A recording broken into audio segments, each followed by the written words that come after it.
नैहर से जब ससुरा गई बजनिया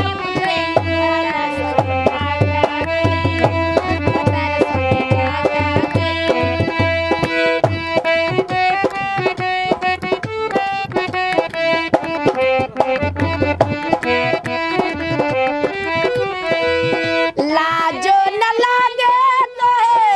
पूछे मयई सन बात हो कैसे बलम के कोरा सुतैलू केवाड़ी में किल्ली लगैलू भतार संगे काका कैलू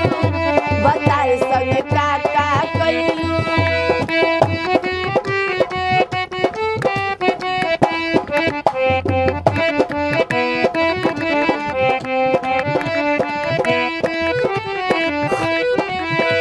चार दिन में चमके लागल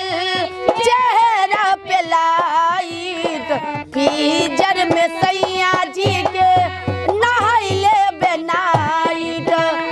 कई बार चोच से चोच लड़ैलू गुलबिया चादर ओढ़ैलू भतार संगे काका कैलू भतार संगे काका कैलू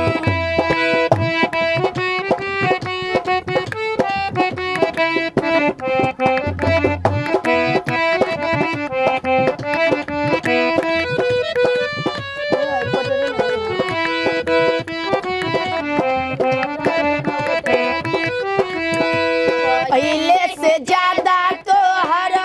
बढ़ल बारोवा हो